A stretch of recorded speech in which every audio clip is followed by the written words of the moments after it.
past the corners. Oh, Rizzo goes down. He's going to get it done as he's pushed down the inside.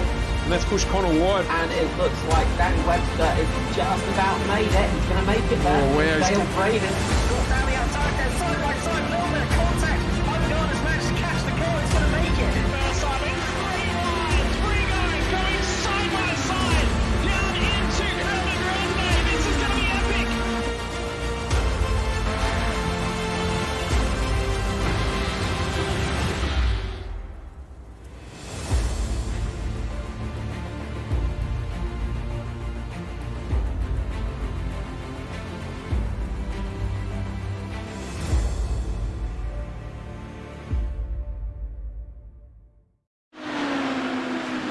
Good evening, everyone. Welcome to FGM eCast for your Tuesday night viewing pleasure, the Aus Pro-Am Sim Series.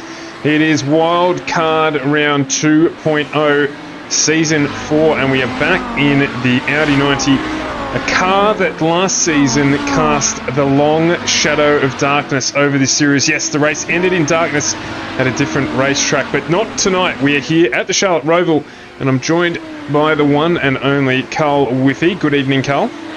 Good evening, Stuart. Good evening, everybody. Yes, we are out back in the Audi 90. What a fantastic beast of a car this thing is. Pure, untamed horsepower. Absolutely. Drivers here tonight going to have to work very, very hard indeed. And when we say work hard, it's not work hard. It's just drive properly depending upon which side of the apron you fall on. We're talking double shuffle downshifts, no sequential gearboxes, all hard work, no ABS, no traction control. So for me, actual driving, as you just see Jack Boyd there go around in front of us. So proper driving skill here tonight, Carl. Yeah, that's it. The legends of old. You had Stuck, you had Walter Roll, of course, driving these things. The Audi Quattro 4-wheel drive system. 780 horsepower, I think it is, or 710 horsepower off the top of my head, I think it is, which is a fair bit of horsepower in a vehicle that is about 1,200 kilograms. You know, it is a very lightweight thing with no extra aids for it. It is just pure insanity. Yeah, I'm looking forward to it. This has become a feature of the Aus Pro-Am Sim Series, this wildcard round. So for those of you joining us for the first time, the wildcard round is as it sounds. It gets us away from the rigours of GT3 racing, and we chuck in a track and car combination that wouldn't normally be seen in the Aus Pro-Am Sim Series. So the Audi 90 last season gained a lot of popularity with the drivers because it is raw, it is tough to drive, and it's a very, very rewarding car to get behind the wheel of. We're here at Charlotte Roval, which is more than an oval, obviously, because it's called a Roval. It's quite a challenging little circuit. Very, very tough in these cars as well, particularly when you look, and we have a field again here tonight of nearly 60 drivers. So qualifying expanded to 20 minutes. Our race format here to 20-minute sprint races. The second of those sprint races, a reverse top 15 order. And Carl, qualifying here, like always, going to be extraordinarily important. Yeah, you're going to want to get a good qualifying spot here because with so many cars in the field, there is a nasty little kink before the start-finish straight. Well, sorry, just before the start-finish straight. The turns 15, 16 and 17 coming on to that start-finish section. You don't want to be caught up there when you're starting the race. You want to be out in front. So getting to the head of the field is going to be crucial tonight. So what we might do here, Scotty's just jumped into the booth. Good evening, Scotty. We'll get your thoughts in a minute or two. Carl said quite correctly, if we say your name 3 times looking into a mirror, you will turn up in the comm box, and you have, and we welcome you to the stream tonight. Carl, we're going to jump on quickly with Jack Boyd here, and he's just about to commence a flying lap. We'll get you to talk us through, like you normally do every week, expertly through a lap around here. He's just got a little bit to go here as he goes through the revised chicane, and you're getting a nice little off track there. Oh no, apparently not. So we'll just jump on board with him and get you to talk us through a lap. Absolutely. So coming down to that nasty chicane before the start-finish straight here, this was a very tricky one, very high curbs here. These cars can actually take it. First corner, they can't turn 1 here. Tricky left-hander, the corner comes in very quickly. You're coming off the banking of the oval itself. Uphill, you can see the walls very close. You can see pit exit there as well. The walls are so tight. Boy, just touching the barrier, I think. Coming into turn number 3 and 4 now. This track is fast and furious. You're going to come uphill towards turn number 5. Turn number 5 is an uphill section. Turn number 6 is basically a blind crest. You've got to be really careful here. Very easy to run wide and go across the grass. Bit of a dip down into turn number 7. Easy to tag the wall on the outside. Back onto the oval with turn 8. This is where the drivers cutting across to your infield section, trying to flatten it out a little bit so the cars don't get so disrupted. Rounds turn 9 and 10, of course, off the oval. We're going to come towards turn 11, that little chicane section. Brake hard down there. Try not to lock the brakes into there. Take as much curb as you can.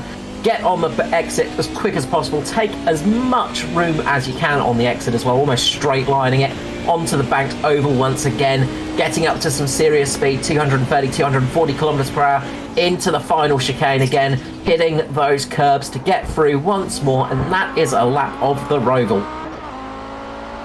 It looks like that's going to be a very good one for Jack Boyd. If he didn't get any incident points, I think he may have there, just with that mention of the wall that he touched. And that means that he's going to have to try and do it all again to get up to the front of the field. Currently on pole, Daniel Webster. That was a short-lived thing. Michael Rosenbach now on provisional pole. Scotty, good evening. Good evening. Sorry for my late attendance, lads. It is that time of the 4-year period whereby the Olympics are on and the Australian women were playing the American women. So I'm pretty sure Stuart can support my late entry to the commentary box. A 0-0 draw in that one. And not a very exciting endeavour from the Australian women's side. The American women tried to sow some finesse and some pressure forward, but to no avail. No avail. Wow. Oh, my word. From what I understand, a mistake on Channel 7's behalf, switching to the basketball halfway through that game. Very, very frustrating. But a draw, probably good enough to see the Aussies through on top third qualifying team to get into the elimination round. Well, and that's what I was sort of thinking as well. The reason that they weren't looking for goals was it was basically the American ladies are behind. They needed a win there pretty much to keep themselves alive in the tournament. So the Aussies were just looking for a draw. The Americans had to strike first and put pressure on. They didn't. So anyway, enough about soccer. There's a motor race that's broken out somewhere in the meantime. Is that Webster going back to pole? Immediately does and immediately gets overwritten. And let's be reminding everyone here, so you'll see when the drivers are actually racing that their normal cars are going to come up on screen as they do week in, week out. Daniel Webster, amateur driver, not by any stretch, only by designation in the category. A fantastic effort from him to currently sit provisionally third. Shane Wallace, familiar name at the top with a 16.01. Dennis Katarik, another really good showing so far in qualifying with a 16.38, and then Daniel Webster in third with a ripping lap. So Jack Boyd on screen, he's got a little bit of work to do. He's currently down in 7th, and Mitchell Bolton, Maverick Benson just close behind him, along with Glenn Boyd and Edward Foster, fresh off his series win in the AUSPASS Truck Series, jumps up into 9th. Yeah, it's a car that Foster actually quite likes. Boyd, I think, running out of fuel there, or just making a bit of room, because he's had his laps compromised. I think he's just making a bit of a gap there, actually. He's had his laps compromised last few times. Just been watching it with Boyd, and he got caught up in this last chicane a couple of times with another car and just had to ease off a little bit. So that little touch earlier on that first lap has really cost him dearly, because that would have been a very quick lap he was on. Every other lap he's been caught up in traffic, which is very, very easy to do. As you can see the track map, it's a pretty busy place at the moment. I mean, take a look at the lap times. A minute 16, a minute 18, very quick lap times, and you've got to try and squeeze 60 cars in and amongst that. Are you kidding? Look, I don't know how many, what does NASCAR normally get here, Carl?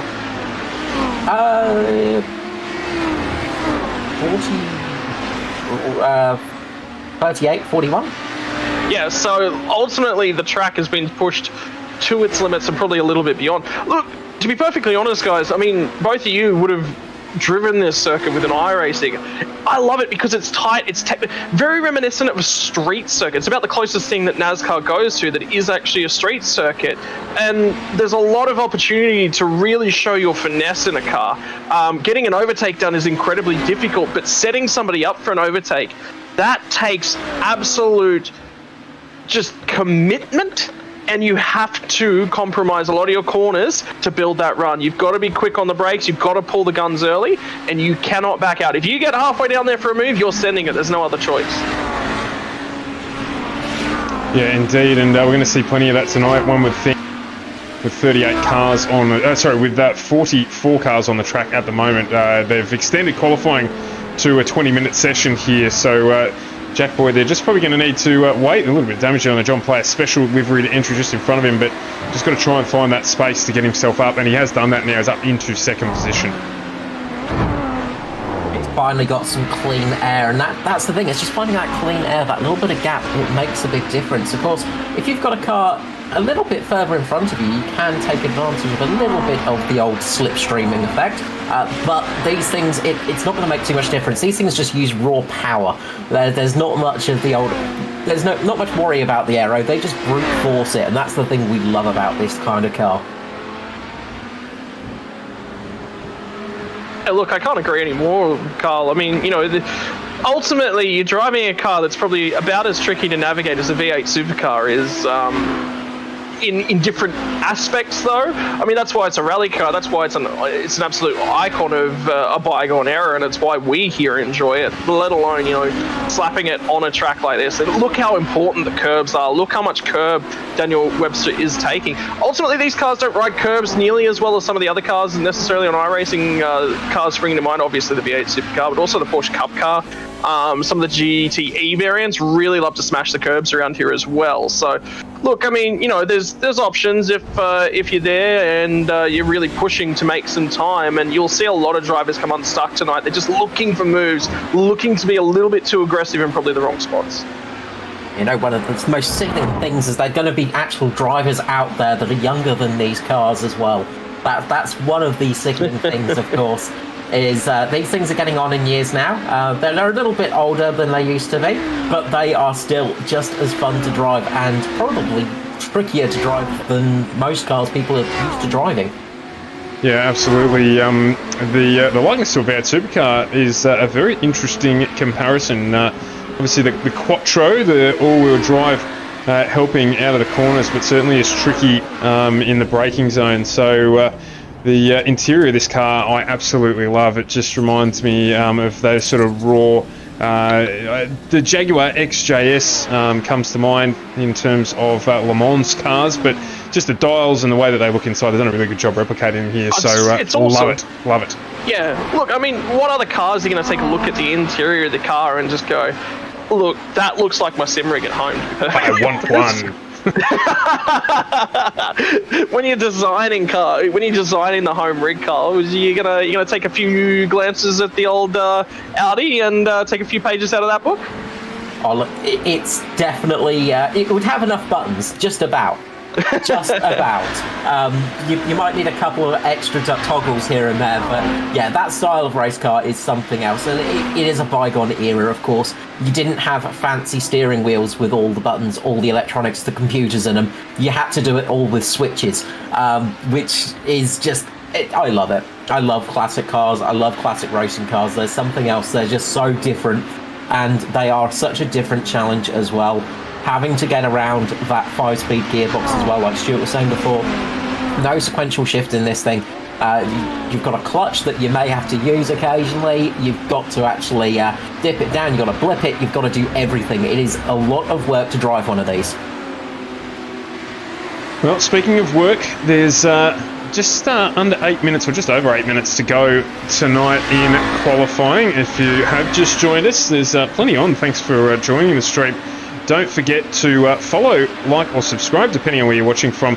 That does help us, and it is, in terms of talking about help, a really good segue to get into just mentioning the partners who make this series possible. HJ Plant Repairs, simrigs.com, who provide fantastic sim equipment. You can jump on there and get everything you need to get cracking and potentially head out into the Aus Pro-Am Sim field.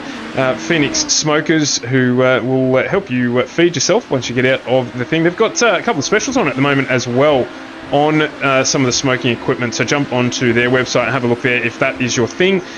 Computer Technology Corporation, the marquee partner of the Aus Pro-Am Sim Series, along with 93PC, who will fit you out as well. So all of those joining HA Plant Repairs, of course, a founding advertiser with this stream as well. So we definitely thank them for their everlasting support, and to all of the sponsors for jumping on board and making this possible. Yeah, look, and to be perfectly honest with you, Stuart, I mean, Aus Pro-Am Sim Series, one of the going back, how long have we been working together now? It's, look, I mean, I still get drawn out here every way. I mean, Daniel Webster's been around for quite a number of seasons now. Obviously, Sam Lehman, is going to be there and amongst the important ones, because, look, if he wasn't, we'd be going crazy. But yeah, look, I mean, there's so much love that has grown over the period that we've been working with Aus Pro-Am Sim Series, and for a very, very good reason. And have a look at the quality of competition so far this season we've seen. I mean, we have seen effectively a Shane Wallace dominance and a car slapping the wall in the back of the shot.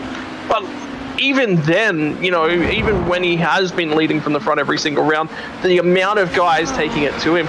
Remember last week at Road Atlanta with that Enduro round? How many individual battles did we see right up and down the field? How good was that to see as well? Because it was pretty much everywhere you turned your eyes on the track, there was a battle going on for the entire duration of that race.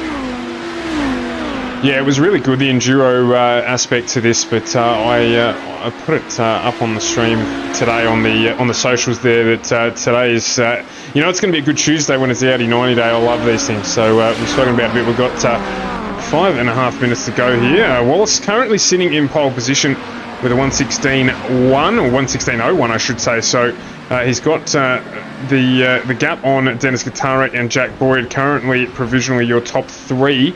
They will all, I expect to see them jump into the lane. We saw Wallace make a perfectly timed last-minute run last week, but it didn't quite pan out for him. So there'll be a few drivers here who will probably think that they've done all they can, and we'll see a late charge from a few drivers to get out. They're going to need to get out at around about the 17-minute mark if they're going to complete the warm-up lap and the flying lap following that, to see if they can make a last-minute change to their position.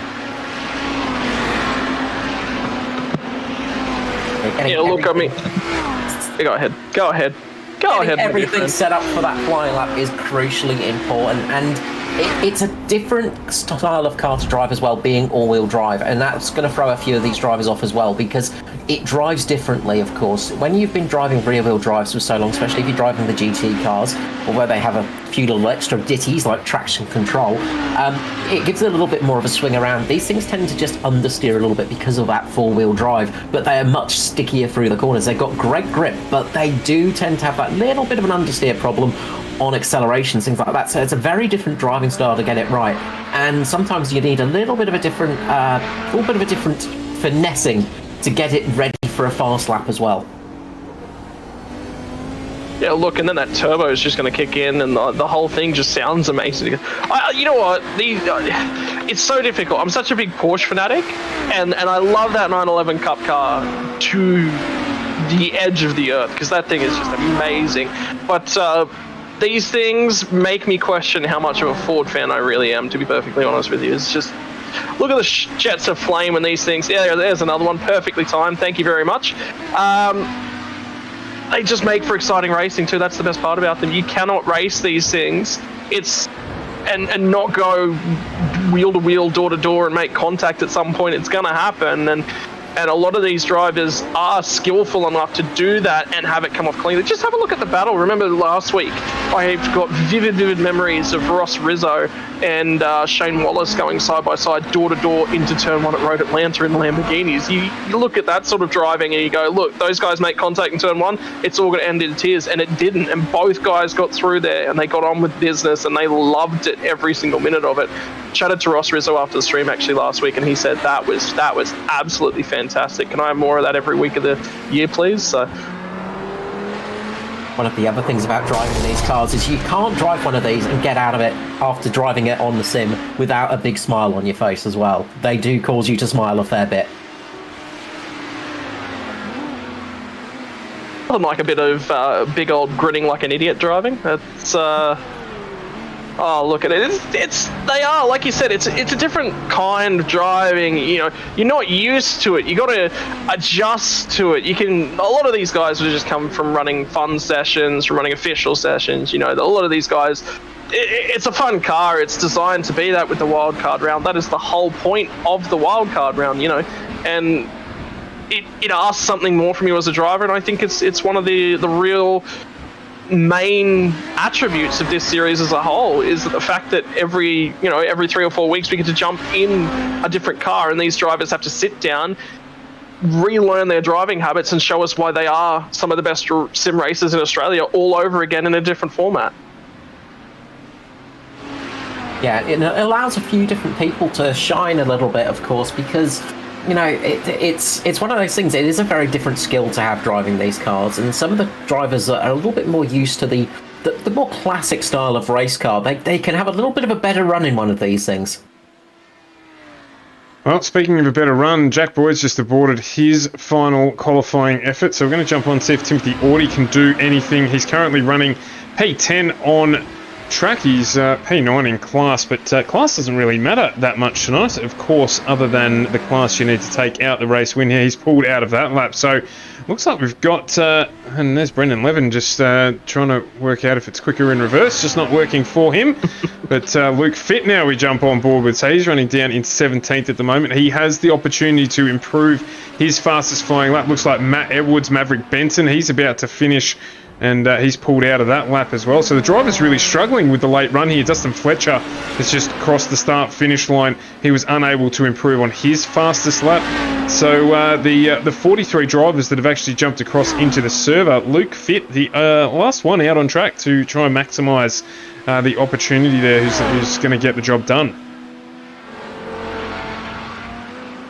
Something else that actually can't be understated with actually coming to the back end of qualifying at this point in time. Standing starts tonight. We don't do those very often in this league at all, you know. So look, I mean, I think we're going to see quite a number of drivers out of position and out of their comfort zone in going down into that tricky turn 1 section. And a reminder as well, what have we got? 40 cars, 50 cars at this point in time?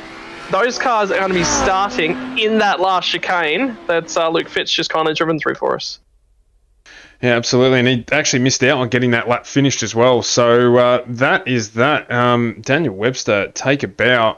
He has jumped right up into P5. But let's bring the full grid up on screen here for you. And it is the Shane Wallace, Injectors Online Racing Co. is going to be starting off pole with Dennis Katarek off second place, I should say.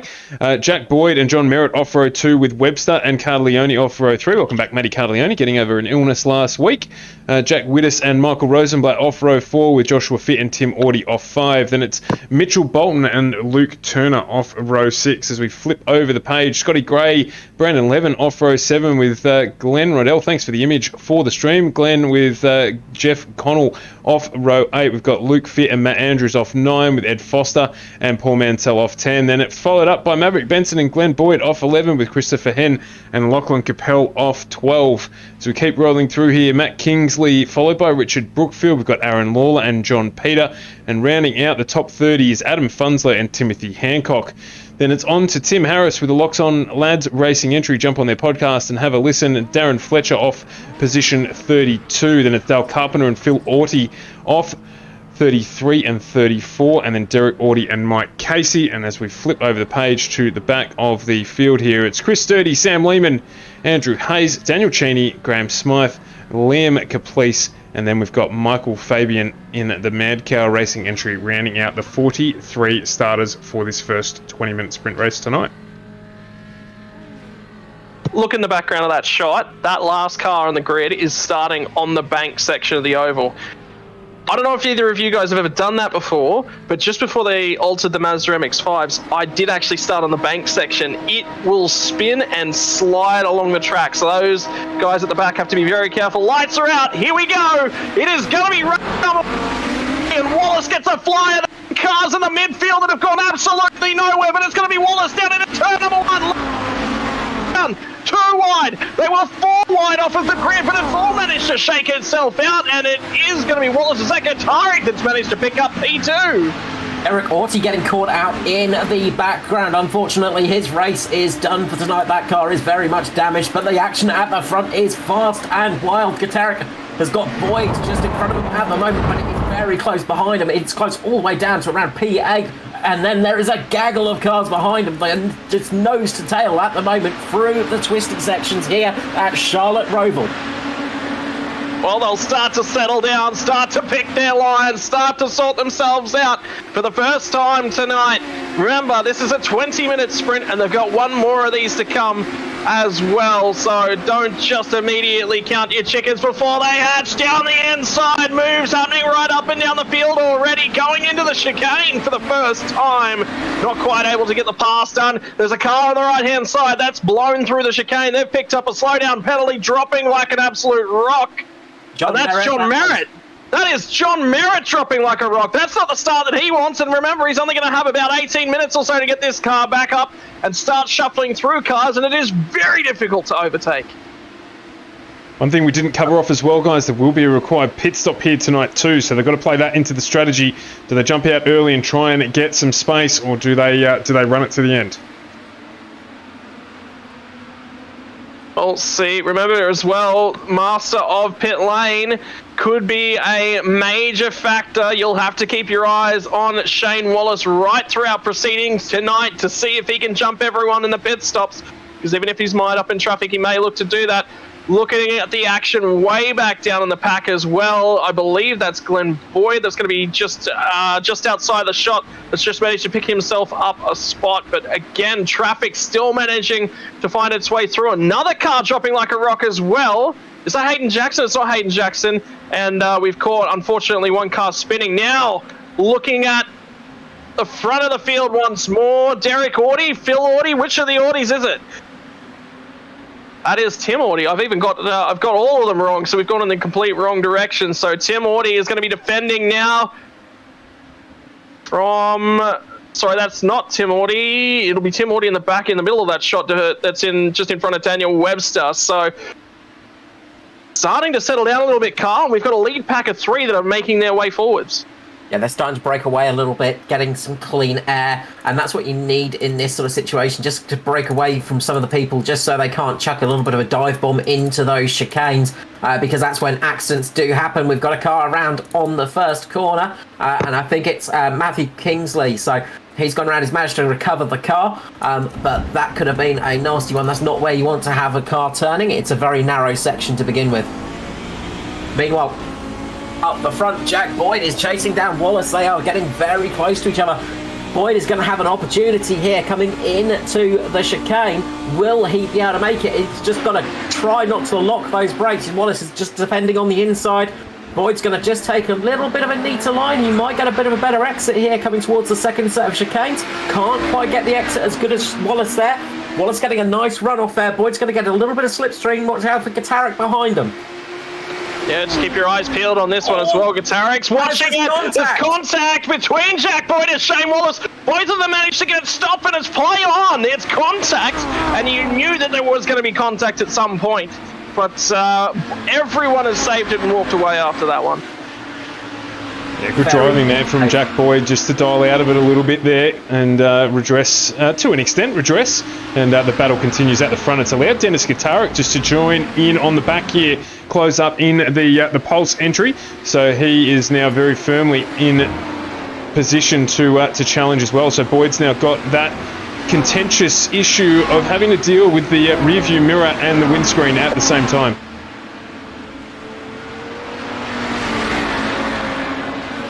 Yeah, having to keep your eyes in the mirror constantly always makes it a little bit tricky. You have to be careful not to drive in your mirrors. You just have to keep looking out in front of you, and I think Wallace has got a lot of practice with that, but he will be just keeping a little bit of an eye on Boyd behind him. I think Gatarik might have a little bit of an issue though. I just saw him have a bit of a big blink there. Luckily he has come back. Hopefully that isn't a sign of things to come. Hopefully he'll be okay with that one. So once again, looking to settle back in. Jack Boyd now is all over the rear bumper of Shane Wallace, and Shane Wallace has been the fuel-saving champion the last few weeks. This is a phenomenal opportunity right here for Jack Boyd to be the one that finally comes out on top in a transition through the pit lane. Options are going to start opening themselves up in the very near future, lads, in terms of that pit window, but ultimately, you don't want to get yourself mired in traffic here. That's the worst possible thing you can do. Yeah, well, there's that spread now, isn't there? So if anyone jumps into pit lane now, they're going to probably be looking at coming out around, particularly of our leaders, they'll end up coming out around P30. And if you look at that track map on the screen, it does show you that there, and you can see you're coming out heavily in the middle of traffic. Yeah, and one of the tricky things with traffic is there can be accidents. I just saw in the background there was a big puff of smoke on the oval section. Andrew Hayes, unfortunately, going around, catching the front end of that Audi, and that engine is going to be very much needing a little bit of a repair job, but he's managed to get it back to pit lane. But yeah, this is the thing, is if an accident happens in front of you, it can be hard to miss because it is such a tight, narrow track. It is very tricky to get around cars spinning here, and these things are pretty wide, pretty chunky cars. Interesting to note too, that is Jack Wittes, our podium finisher from last week. He had a phenomenal run at Road Atlanta, a mile back in traffic. First taker down pit lane, and sorry, who was that one, Stuart? Luke Turner. So all of a sudden, Turner's going to start dropping like a rock throughout the field. He's obviously caught up in traffic. Will he be caught on that pit lane exit? Lachlan Capel, Sam Lehman and Andrew Hayes have all come into pit lane. I think Capel and Lehman may have been on actual choice though. So they came in a little bit earlier. They tried for that little bit of free air. So we'll see how that one works out for those guys. Although Capel has just had a big accident. As soon as you mention the name, commentator's curse comes in. Has a big accident going through turn number 11. Catches the curb a bit too hard and goes into the wall. Yeah, so this will show it on the replay. We will see what's he done. Grab the sausage curb. Yeah, just too deep into the chicane, and unfortunately, that's not the quickest way through there. Into the wall multiple times, so that will be the reason for Capel having his run through the pit lane. Maverick Benson, though, have a look at the fight that he is engaged in. To be perfectly honest, boys, I have seen some absolutely phenomenal drives from Maverick Benson in the time he's been on iRacing, and he seems to be struggling, which is uncharacteristic from him. Yeah, definitely not got the pace. One to watch out for is Daniel Webster. He is right up there at the moment in P4, fighting it out. He's got Matty Carviglione just behind him with Joshua Fitt, Mitchell Bolton there as well. Just get a little bit of a gap to get Tarek at the moment, but he's holding that position extremely well. Great drive from Daniel Webster in this car. Daniel Webster's underrated. He's been a participant in a couple of series we've broadcast, been here from the start, and he has continued to develop as a driver very, very well across the last few seasons, and starting to show the benefits for all this hard work. And P4, he'll be absolutely wrapped with this one as well. Always been right there. Unfortunately for him, I think he's always fallen just shy of that Pro versus Am bubble pretty much every time in AUSPASS. That is a lot of smoke as we'll come through the chicane once again. Remember, ladies and gentlemen, this one is going to settle down into nighttime style conditions. First time around the Audi GTOs was at a track without stadium lights. This time it'll be a track with stadium lights because the candles that flick out the side of these cars weren't quite enough lighting for the drivers. We did bring that up at the start of the stream, and we'll continue to punish the darkness that these Audi 90s cast across the Aus Pro-Am Sim Series for a little while yet. But just going to say, Wallace and Boyd probably thinking that he's done enough to catch up to Wallace, puts in a 15.99, and Wallace says, anything you can do, I can do better, puts in a 15.97 on the exact same lap. Yeah, look, and ultimately, all power to him. He's had a phenomenal drive so far, Jack Boyd. But, Matty Carviglione has gone around. He's had a big accident. That front end is toast on him, and that's at an awkward part of the circuit. He's got a long way to go to get back to pit lane as well for that repair. Well, here it is. This will be the reason why Matty Carviglione picks up the throttle and smashes into that inside barrier coming out of turn number 4. That is an uncharacteristic error from Matty Carviglione. He's actually had quite a good season so far in terms of making mistakes. Hasn't made many, if at all. Yeah, well, he won't be happy with that mistake at all. That'll is going to put him down towards the back. He's going to try and see what he can do here, but he's going to have to duck into pit lane and use a fast repair, one would think. Yeah, he's managing to make it around, which is the important thing. He's just got to get it into pit lane and get that fast repair done. And he'll try and actually get some salvaging done from that one, but it is going to cost him a lot of time, so that is really going to hurt his night. Meanwhile, Wallace has got a good lead out in front. I would say a good lead. He's got 0.6 of a second at the moment, so, you know, huge lead over Jack Boyd, who is absolutely sticking to him like flypaper. Guitaric is having a really good run with Webster in 4th at the moment, and Joshua Fit in 5th. So we've still got quite a few cars out there. Quite a bit of damage to Timothy Audi as well. I noticed he's got a big crumpled front end on that Audi as well, not doing his sponsors too much help, making it a little bit harder to see the old Audi symbol on that vehicle. Just having a look just before that was Luke Turner that was the first of our pit stoppers down the inside. Goes the move for Tim Audi, so he is going to grab himself another place. What a move that was. Late on the brakes, maybe a crumpled end to the front end of the Phoenix Smokers Audi GTO, and the car he's just driven by is going to dive on into pit lane.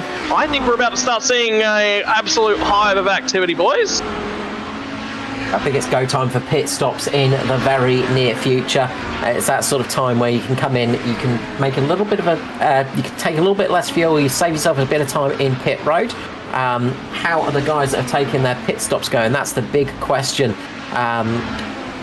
Just looking down, Paul Mansell, I think, is the current leader of that group.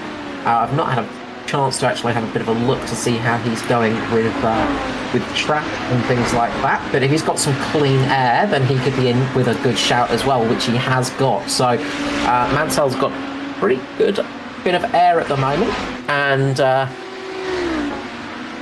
we've got a few more drivers up there as well, so it's going to be interesting to see how this one turns out. How long are we going to see Shane Wallace staying out for? That's going to be the big question. Will he try for an extra lap over the rest of the field, see if he can go as long as possible to fill it as short a time as possible? As he gets a big snap of oversteer there coming through the corner. He took a bit too much curb there, but managed to save it. One of the advantages of the Quattro, of course. Just allowing Jack Boyd to close the gap a little bit there. Boyd going faster again, but Wallace matching him in going faster too. And we're talking hundreds here. The guys absolutely cracking these laps out at the front. Guitaric's just dropped off a little bit now. He's 5 seconds off this lead battle, and he's got Daniel Webster about 4 seconds behind him. And then it does start to thicken up around the entry point to the top 10. Bear in mind that this race will be followed by a reverse top 15 20-minute sprint race as well. So Wallace and Boyd will be back in the thick of things as it stands at the moment into race 2. So that's going to present some challenges for them. So we'll see how that pans out. So do stick around for that, and we'll see what happens. Glenn Boyd's had a good jump here, except he does still have to stop, but he's in clean air. And the first of our pitters, Jack Wittes, currently sitting in 14th position.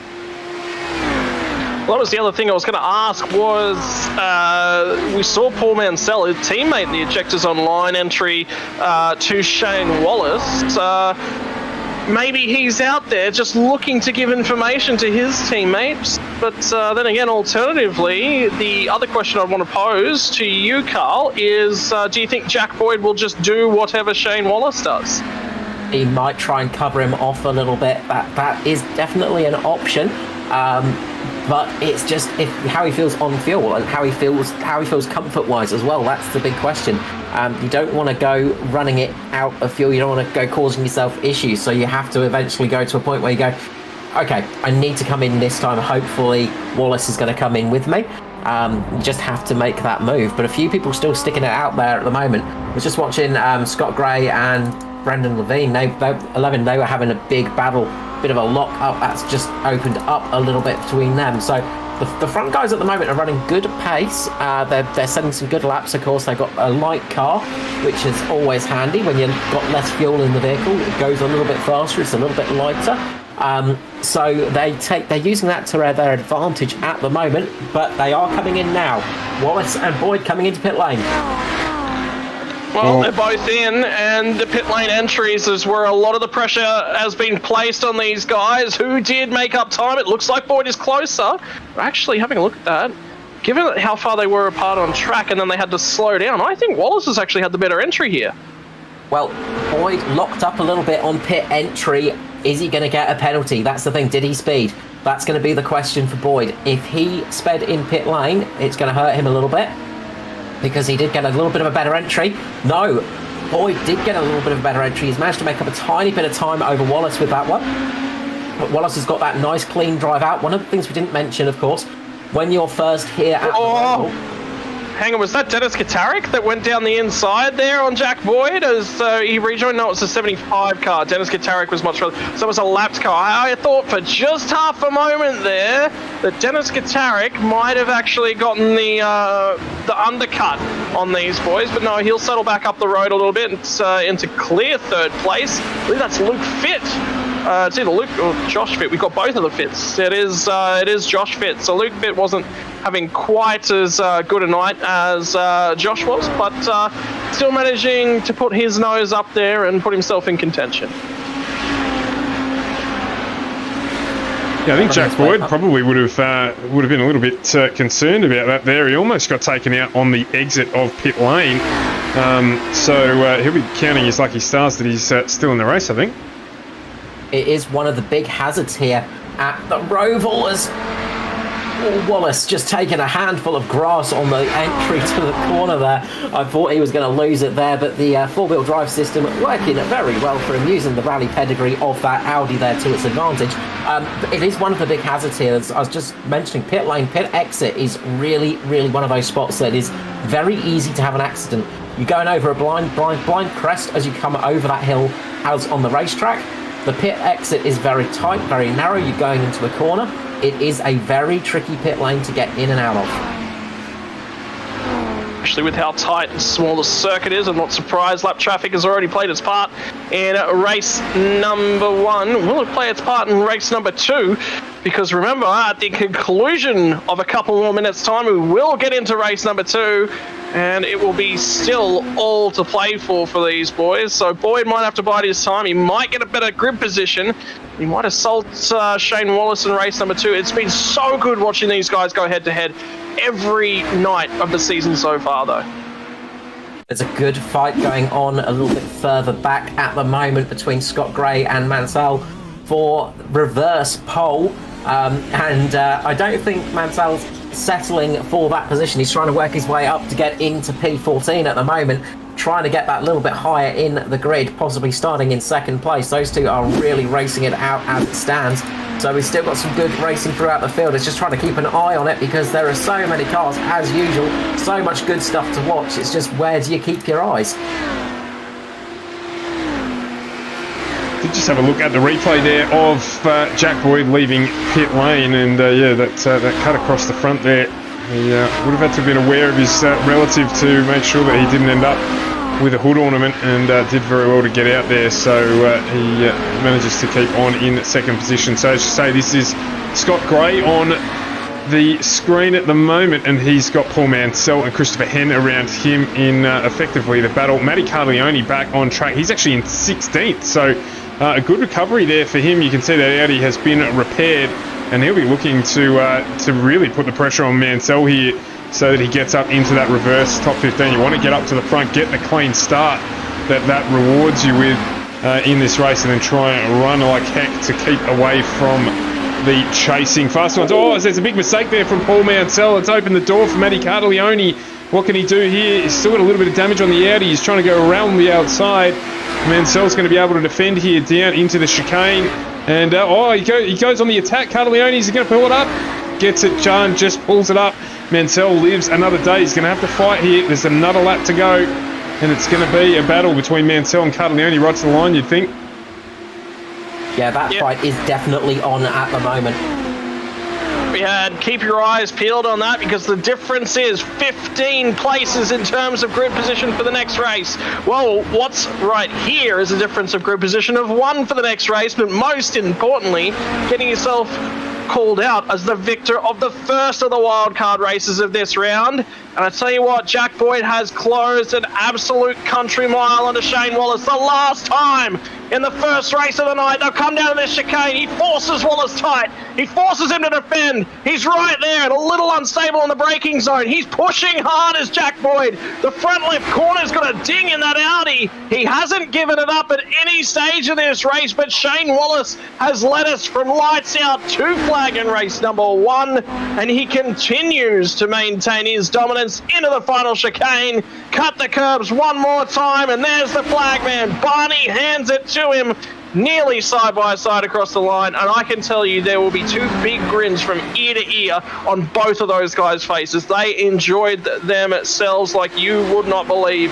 Jack Wittes is on his way home. Dennis Gatarik has just crossed the line for P3. Joshua Fitt is going to grab himself P number 4, and Wittes will grab P number 5. So that's a really good finish for Wittes. He's grabbed a bunch of spots in that race. I tell you what, somebody who is over the moon happy is Daniel Webster. What a drive from Daniel Webster. Carleone will miss out on that 15th spot and that reverse grid pole, and that's what he thinks of that one.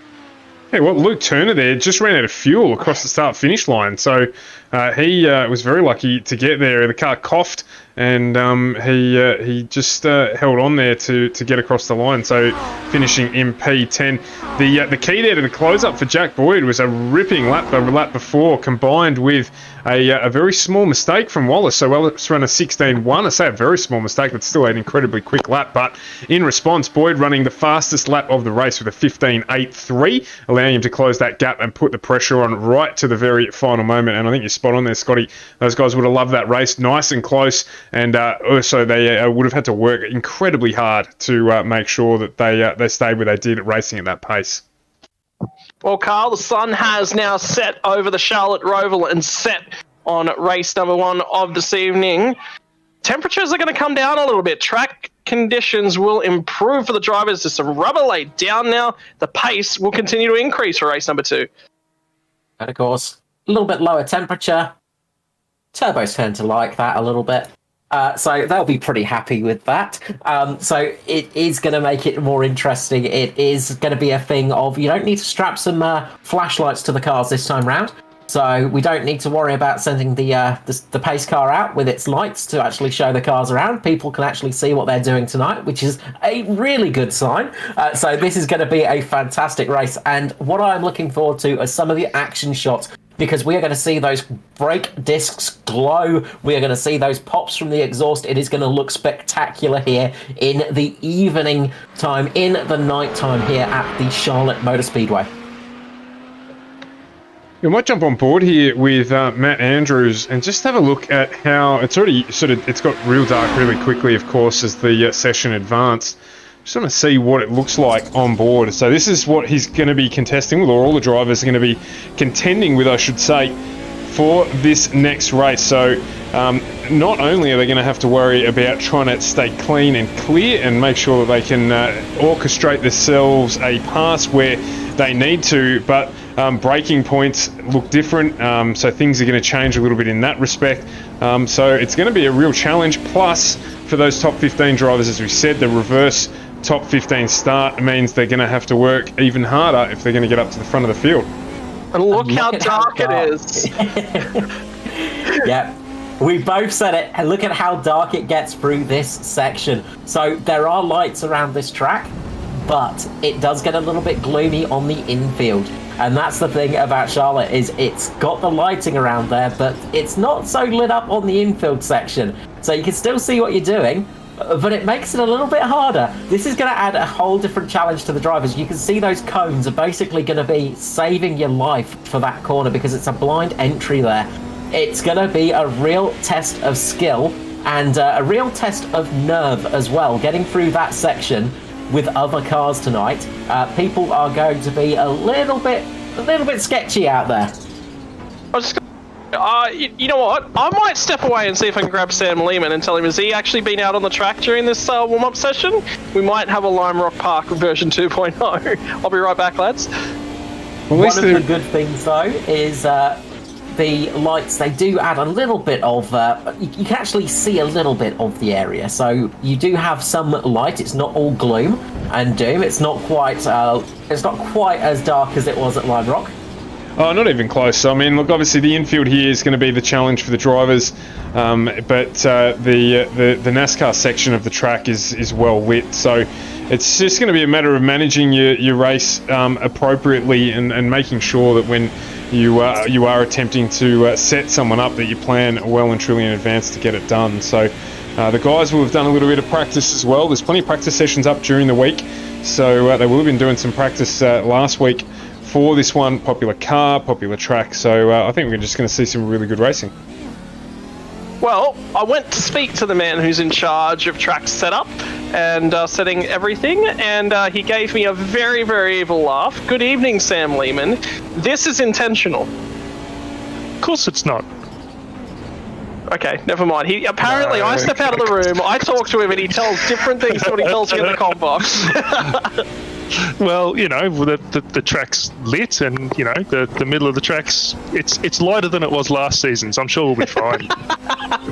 Well, and the key, Sam, this season is the start-finish line is lit, and I mean last season it wasn't. So you know we're miles ahead. These things are progressive, Scotty. You've got to realise the series is building. Season 5, 3/4 of the track will be lit, and by the time we get to season 6, the whole track will be lit for these wildcard races, and you know we'll be complaining.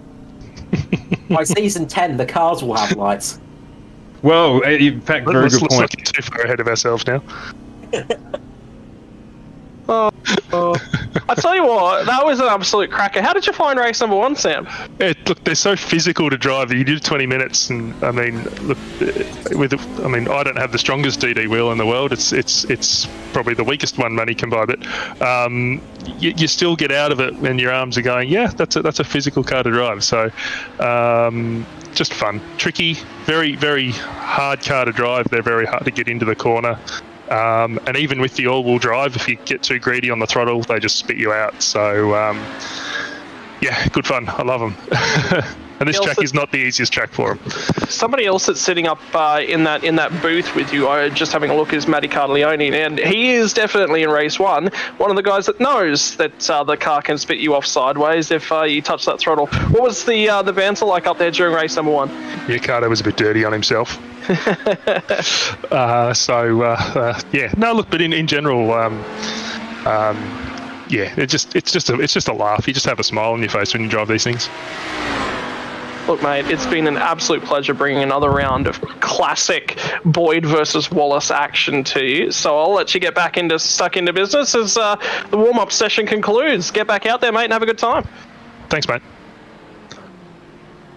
And indeed, that is it for the warm-up session. So we've got 20 minutes to come with the reverse top 15. We'll bring you that reverse top 15 grid order as the cars do head out onto track.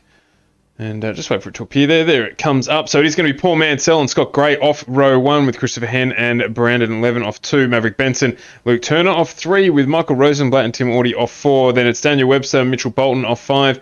Jack Wittes and Joshua Fitt off row 6. And as we flip over to the next page, it's going to be Dennis Kotarek, Jack Boyd and Shane Wallace rounding out our reverse top 15 here for race 2. Watch out for Daniel Webster down there in P9. He's sitting in a pretty decent position. We've seen he's got some speed.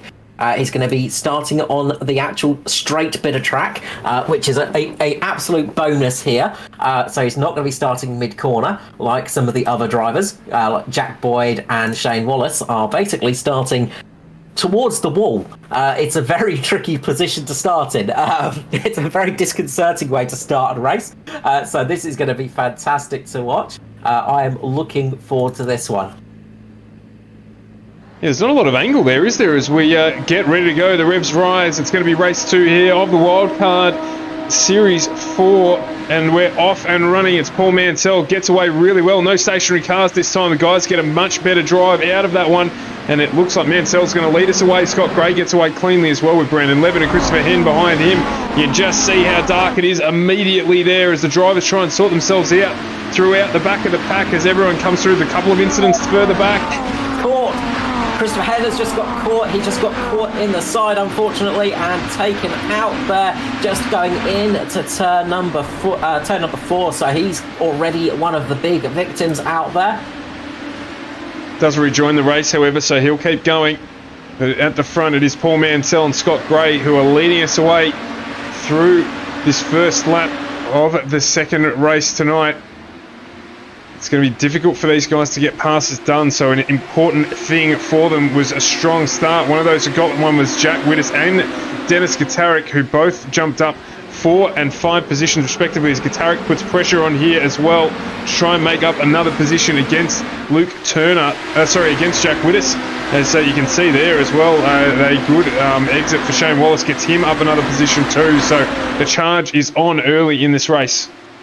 Arbioni's luck has continued in this race, unfortunately. He got caught and got into the wall heavily, so he's going to have to come into pit lane, get some repairs done. Oh, somebody's got around in front of them. Who was that going round there? That was Jack Wittes. Oh, I tell you what, that guy cannot buy luck, cannot buy... Somebody tell him not to buy a lottery ticket, such has been his season. Apart from the last round, he had a phenomenal run out at Road Atlanta. Not so this week out. Shuffles back down to P18 from a strong grid position. That is going to be horrid luck for Mr. Wittes. Dennis Gitarik got caught with that one as well, unfortunately. He caught Wittes coming around, big bump on the front end, and that let Shane Wallace get through, get up into P number 7. He's working his way up the field at the moment. Maverick Benson having a good run up there as well in P5. So we've got a few drivers up there as Benson's getting all the pressure from Luke Turner at the moment. Turner's going to try and make the move. He's getting underneath him at the moment and does get that pass done. Nice move from Luke Turner there on Benson. He's going to try and start catching up towards Rosenblatt, Levin, Gray and Mansell. Meanwhile, Gray and Levin are both battling it out as well, so we've got battles all over the track at the moment, as we would expect this early in the race. And that is Glenn Riddell having to cut the chicane. Clearly didn't make it. It looks like there's a little bit of contact and damage to that car as well. Up the front, Scott Gray getting past Levin into the first corner. Really nice move there, getting through into P2. Levin getting caught out a little bit. Rosenblatt thinking he could make the move, couldn't quite make it past, but very nice little overtake there at the front of the field. Tell you what, getting aggressive now, you've got to be. And I mean, remember, ladies and gentlemen, there is going to be a compulsory pit stop. Driver's not going to be able to make it the distance on fuel, so keep your eyes peeled for that one. Started to see that the pit window opened, and the last drivers, the pit window expected to open about 5 minutes or so in, and expected to close at about that 50-minute mark. So guys that are looking to shuffle themselves out into some free air, you may see anytime in the next 2 laps. Tell you what, seeing those cars go through that blacked out section is something special. All the sparks flying off them, brake lights glowing, and the exhaust spitting fire like a dragon. That is going to make some fantastic photos. Well, the man who makes the photos, Sam Lehman, and what great photos they are, as continues the battle up front here. This is not getting any easier. And all of a sudden, that's a big one. Liam Caplice is out of it. Phil Audi as well. Looking to come through the puff of smoke and out the other side. It's not getting any easier for these drivers out there, Carl. No, it is tricky, and they are really going for it at the moment. Tarek at the moment is having a great battle with Luke Turner and Jack Boyd as well. There's some fantastic stuff, and Maverick Benson as well. There is just battles going on through all of that section at the moment. It is constantly chopping and changing. Every time I look, somebody's moved into a different position. And it's so difficult to overtake. The smoke in the background there's another car. There's a car coming off a pit lane that was black. Could that be Jeff Connell? We haven't talked about him so far this week, not having the race that he would have liked so far. But then again, who knows? Connell may pop out once again on the other side of this thing with another great result. So Wallace has found his way all the way up into P number 4. And there's a car sideways. Who is that? Don't tell me. Well, at least it was Brendan Levin. I thought for half a second, I saw the flash of red, and I thought, don't tell me that's Jack Boyd. But it's not. Boyd is up to P7, though, so Wallace starting to get away from him. Wallace is up to P2. He is absolutely flying. And all of a sudden, car in the background in the pits, I get the feeling that might be Mansell. Maverick Benson. Aaron Lawler as well got caught up with that incident in that corner. He just got spun around and just lost a whole heap of positions. Meanwhile, Levin's having a big battle at the moment with Luke Turner. These guys are absolutely fighting it out. Very, very aggressive stuff here tonight. and very much in the darkness. They are really going for it. You've got to know your track off by heart in a situation like this because you can barely see the corners. You are going for it as all round. A couple of cars go, doing a big drift there in the background. That was Auti and Bolton there, just drifting the cars around. Very good saves from both of them. It takes a lot of skill to drive these cars, and remember what they're trying to do going through those sections in the dark, and they're still managing to keep it alive. Are the drivers so far tonight? Keep your eyes peeled for those drivers starting to drive down pit lane. We have a position for the. We have a pass for position of first place. Wallace taking the lead. So poor Mansell has given that one up to Shane Wallace. The teammates battling away, and Wallace within the first 6 minutes of the race has driven, first 7 minutes of the race has driven all the way from 15th in the grid up to the lead. What a drive from Shane Wallace. You've got to be aggressive to get that done, especially around the Charlotte Roval.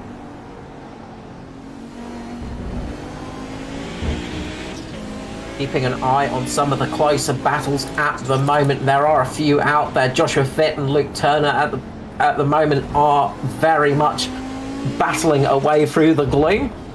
Here you can see on board just how dark it is through that midfield section, and then you come back onto the light side of the track, back onto the oval where it's all lit up, and suddenly you can see the track once more. Matt Kingsley and John Merritt here having a good battle as well. This is for P11 and 12. John Merritt up 18 positions, so he's had a cracking start to this race and is about to try and put the pass on to Matt Kingsley. He gets it done. He's gone around the outside. Kingsley's going to have the better line here into the chicane, but Merritt closes it out before that and moves himself up another position into P11. That's a fair bit more John Merritt-esque as he starts to climb through traffic. John Merritt's such a phenomenal iRacer. He's just about done everything in terms of Aussie iRacing. Been around for a very long time. So to see him that far down, that just tells you exactly the quality of the field. Sam Lehman's come into pit lane, so he'll be one of the first guys to come through, serve that drive in, and get the fuel and get out of there.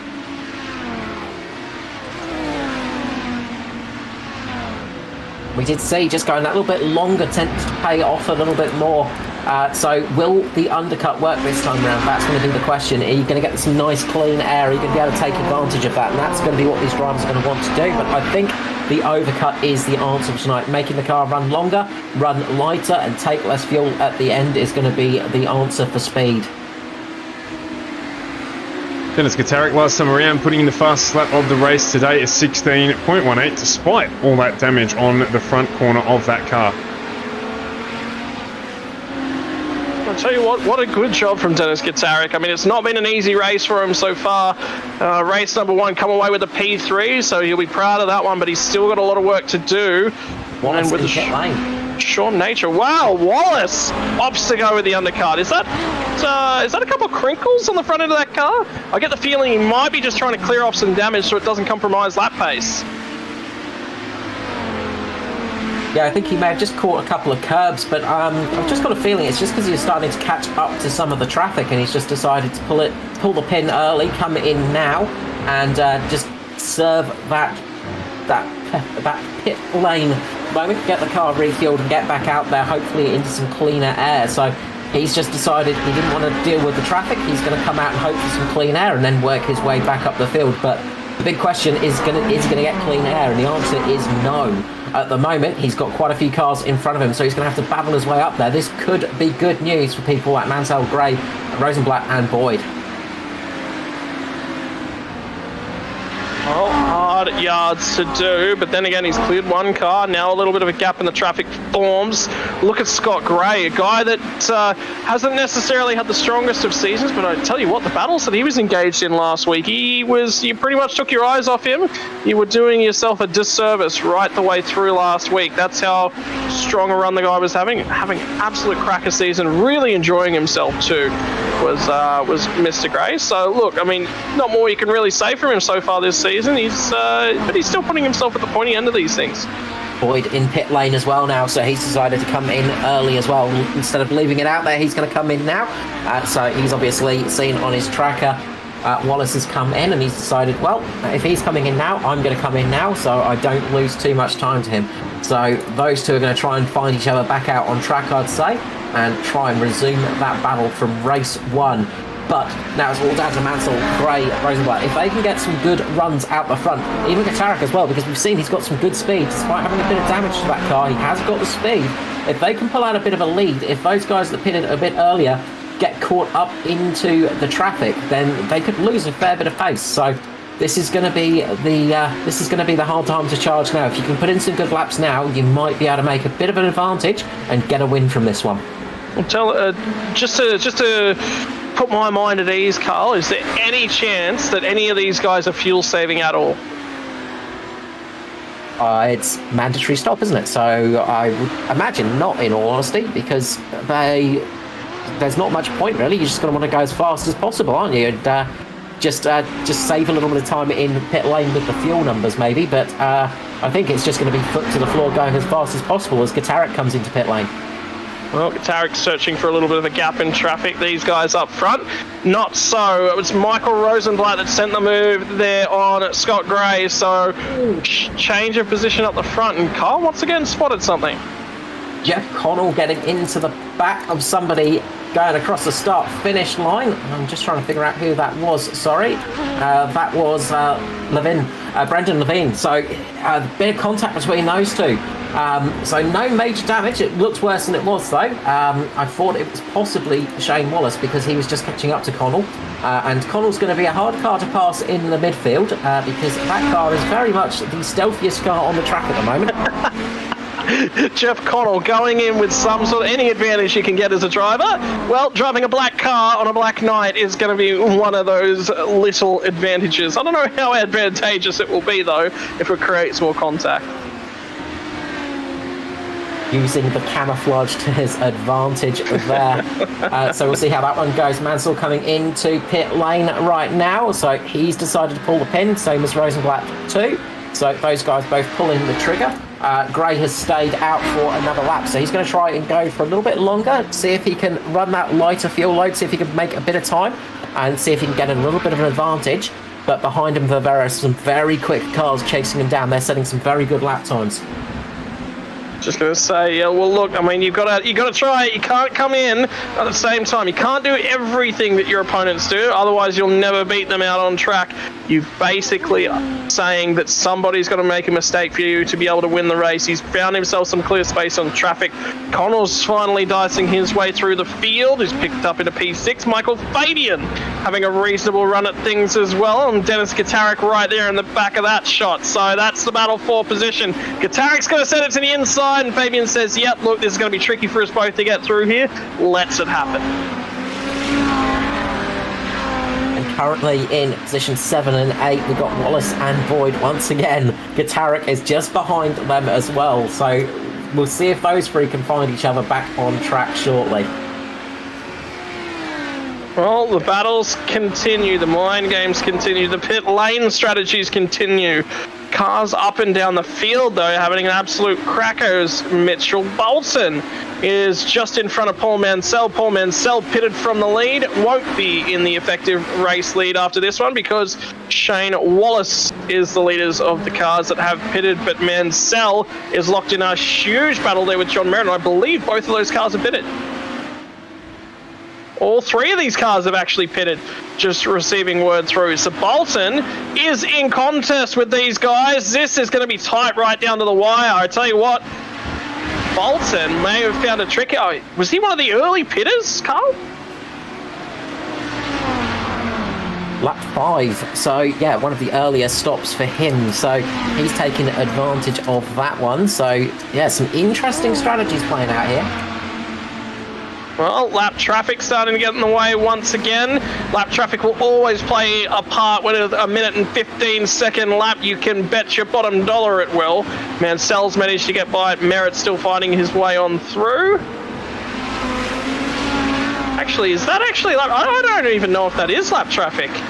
I don't necessarily think it was. I think that might have been a car exiting pit lane that's shuffled themselves into picture here. So And it was one of the Audis that's right in there behind these guys. So all of a sudden, a 3-car battle becomes a 4-car battle, but it goes back to being a 3-car battle because Bolton's gone away, and once again, John Merritt starting to apply the pressure, and the Audi just manages to get it pulled up in time going through the chicane. He'll lose a little bit of time, but he'll live to fight another day. Meanwhile, we've got the front runners coming into pit lane, and this has given Shane Wallace the effective lead of the race. Jack Boyd in second, Gatarik in third at the moment. Gatarik is catching Boyd. They are very close on track, those two, so look out for that battle as we go on. We've got Rosenblatt in fourth, and Scott Gray, I think, has come out into P5 at the moment, with Luke Turner quite close to him, I think. So Mansell's the one that's lost out of that battle. I wonder if he's not had a mistake on his in-lap or his out-lap, or if he's overfilled that car, because he was right at the pointy end of that battle pack, and all of a sudden, Gray has really played himself through. Apparently the pit lane transit time for Mansell was a lot longer, so there you go. It is going to be Mansell making a mistake on pit lane with the fill time on that car. 10 seconds. Sorry, about 10 seconds stationary time extra for Mansell, and that really cost him. I'm really enjoying this return of form from Dennis Gatarik. It's really good to see him back up and at the pointy end of a field.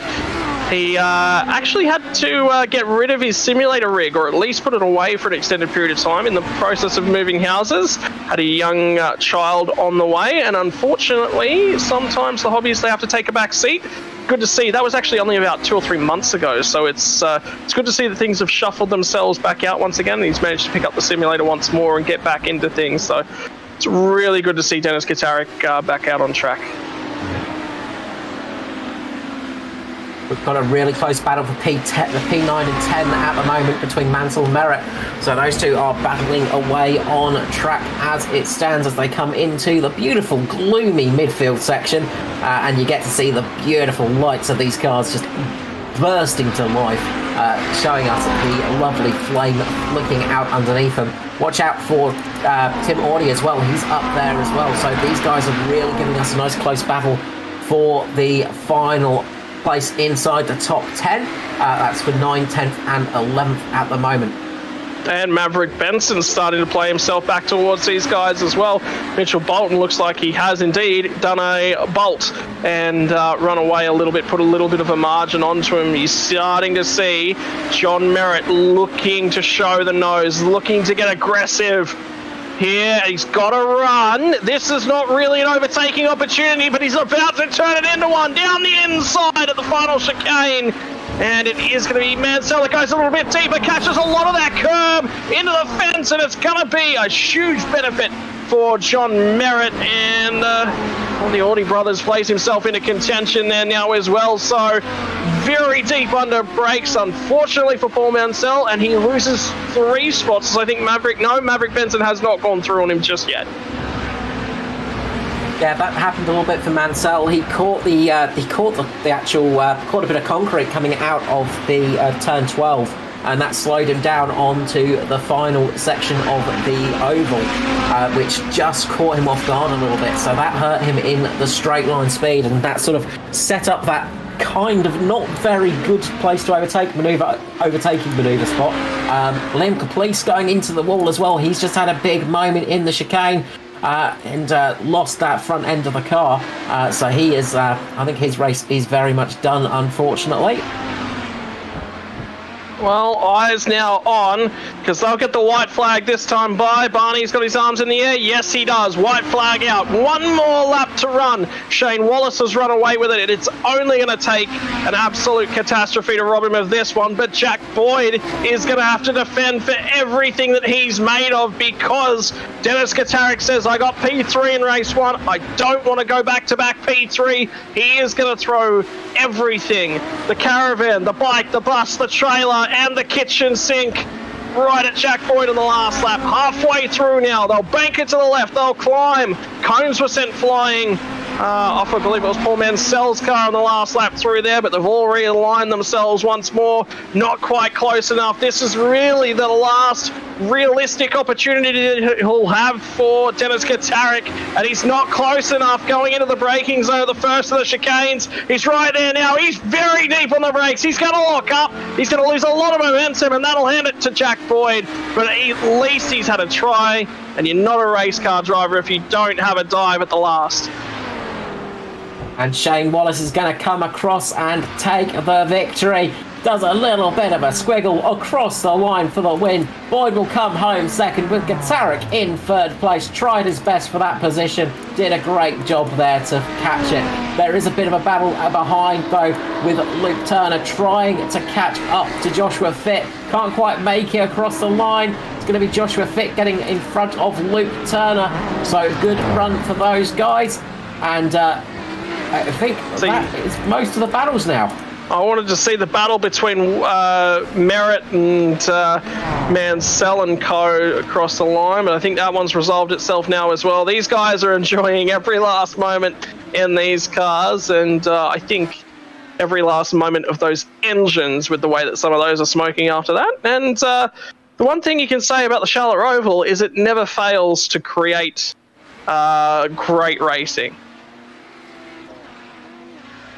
Yeah, absolutely. Treated to two really good ones there tonight, as usual. So we'll just wait for the top three to jump in and about, but we'll bring up the final standings here when they tick over.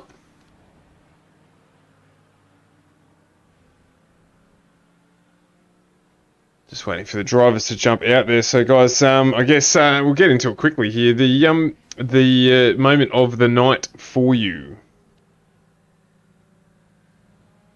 See, now I'm having to think back. I've got to say that the double save, I'm trying to think who it was. The two drivers that were basically drifting it through I think it was turn 6. Through turns 5 and 6, basically saving the car. Trying to think which lap it was, but saving the cars in that position, going all four wheels drifting and managing to keep the cars in a straight line. That was a fantastic save, could have been a much, much bigger accident, and both those drivers managed to keep it on track. I'm going to go with Paul Mansell punting a cone. There's nothing a little bit of cone love doesn't do. Cone's getting bashed, battered, and sent around never fails to impress me. I just love watching it. Well, a fairly easy man to impress there, Scotty. A little bit of cone bashing, so fair enough. We're just waiting for drivers, to be brutally honest, to get off the track so that we can bring up the standings. But what you do need to know, what you do need to know is Shane Wallace took out the win here in the main feature race, followed by Jack Boyd and Dennis Katarik. Then it was Michael Rosenblatt and Scott Gray rounding out the top 5, followed by Joshua Fitt, Luke Turner, Mitchell Bolton, John Merritt, and Tim Auty rounding out our top 10. Of the amateurs, it was actually Sam Lehman who came home with the win there. There is really no Inter-Am Pro race in this one, but we'll just call it out. Sam Lehman, top of the Am drivers, finishing in 17th with Lachlan Capel and Tim Harris right behind him as the top 3 amateurs for tonight in 17th, 18th, and 19th. Tell you what, he's right on the ball, Sam Lehman, in terms of his pit strategies. He knows the instant that pit window's open, and he really knows how to manipulate the times when to come into pit lane. That's really one of his strengths as a driver. But then again, when you do all the work to tell us each week exactly how long the pit windows are, the expected race times, he's good with numbers as Sam Lehman. So. Absolutely. And just looking ahead, guys, we're at Imola next week as we return to our standard format. So we've got GT3 racing there at Imola with back to the 20-minute, 40-minute structure of our usual evening. What are we looking at there? Great racing is what we're looking at there. And I tell you what, the best part about Imola is there's something for every style of car. The Porsches are going to be really strong through the S's. The Lamborghini's strong there as well as down at Variante Alta. Yeah, look, I mean, it's tricky, right? Imola's actually my favourite track of all time. So anytime we go to Imola, you got a big old happy grin from ear to ear over here. Yeah, look, it's one of those tracks. It is relatively fast as well. You've got some very nice little bits of straight section, of course. Once you come out of God, my words are failing me. Ravazza going down towards the start-finish straight, of course. That's going to be a nice opportunity for the Beamer to stretch its legs.